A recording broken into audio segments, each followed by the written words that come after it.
E aí pessoal, tudo bem? Bom, hoje nós vamos fazer um vídeo sobre decorators em Python.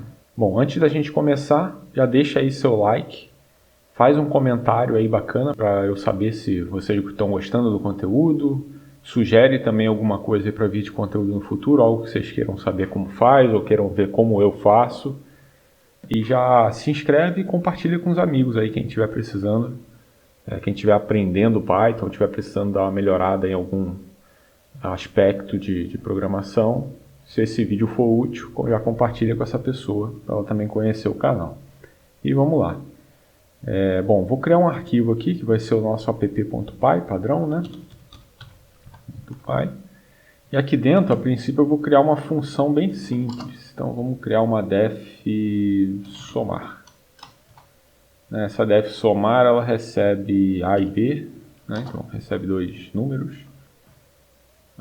E aqui ela printa para mim a soma desses dois números. Então eu estou com um teclado novo aqui, está falhando um pouco, mas a gente chega lá. Então A mais B, certo? Então deixa eu salvar isso aqui e na verdade vamos chamar ela aqui. Então somar, e eu vou passar aqui 1 e 3. E aí vamos ver o que isso aqui produz para a gente. Deixa eu fechar essa lateral aqui e vamos... Python 3, app.py, 4, legal, está somando. Agora vamos imaginar que a gente quer algo que funcione como se fosse um middleware, né? Eu quero executar algo antes dessa função aqui, quando ela for chamada, só que eu não quero chamar ela de algum outro lugar, eu quero simplesmente quando eu chamar ela, algo aconteça antes dela e talvez algo aconteça depois dela também, né? Sem eu ter que ficar chamando múltiplas funções aqui. Então para isso, a gente pode criar um decorator, né? Como é que isso funciona? Primeiro eu vou declarar uma função, por falta de criatividade eu vou chamar de decorator mesmo, mas você pode dar o nome que você quiser nesse ponto aqui. Decorator. Aqui ela vai receber func, que é a função que vai ser executada. Mais para frente vai ficar mais claro. Essa função, internamente, ela vai ter uma outra função. Normalmente, por padrão, a gente chama de wrapper. Mas ela pode ter outros nomes aqui também, isso é indiferente, mas por padrão a gente chama de wrapper quando você está criando um decorator. E aqui ela recebe args e quarks. E aqui dentro eu faço o que eu precisar fazer. Aqui eu errei quarks, é 2 asteriscos. Pronto. Vamos dizer que eu quero printar alguma coisa antes que somar seja executada de fato. Então vamos dar um print aqui. E eu vou colocar um fstring aqui. Opa. E vamos dizer aqui somando. E aqui dentro eu vou passar args, né? Porque o que eu estou passando para a minha função ali são argumentos. E aí depois que eu printar isso aqui, quer dizer, eu sei o que está acontecendo. Quando alguém chamar essa função, eu sei que ele vai logar isso para mim no console aqui, no terminal. Eu vou saber o que está acontecendo, que a função está sendo chamada e quais argumentos estão sendo passados. Depois disso eu preciso de fato executar a função, né? Então eu pego aquele func que foi passado lá em cima e chamo ele aqui passando args e quarks para ele.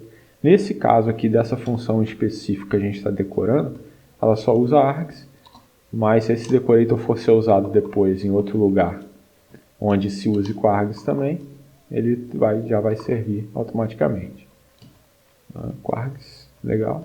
E depois que isso aqui acabar, eu quero printar que ela já acabou de executar, né? Então vou botar aqui um finalizou. Vou botar aqui maiúsculo também para manter o padrão. Beleza. Depois disso aqui, o que eu preciso fazer? Simplesmente retornar. Return, esse teclado novo aqui está me sacaneando, return wrapper, assim, dessa forma, né? E para usar isso aqui, para usar é um padrão do Python de uso do decorator, né? Então é o arroba e o nome do decorator. Nesse caso, como eu nomeei meu decorator como decorator mesmo, então é só botar arroba decorator, certo? Então quando eu chamar essa função novamente aqui, ó, eu chamar o app.py, olha lá, ele printou para mim o somando. E os argumentos que foram passados, foi 1 e 3 nesse caso, que eu estou passando aqui. Printou o resultado, que é o que o somar faz, né? Ele printa a soma, e depois printou o finalizou, né?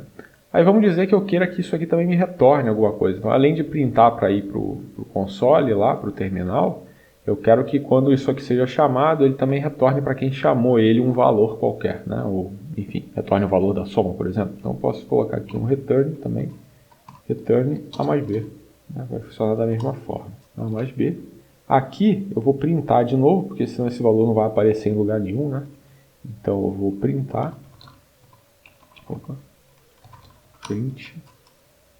Para eu poder printar esse valor novamente. Agora o que está sendo retornado e não mais o interno aqui dentro da função.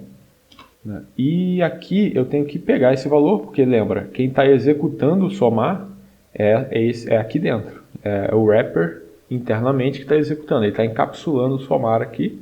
Né? E ele é que está chamando aqui nesse func o somar. Então se eu não passar esse valor que o somar retorna para lugar nenhum, eu não vou ter nada aqui para printar. Então se eu executar isso aqui agora, por exemplo, eu printei none. Por quê? Porque não está retornando nada lá. Né?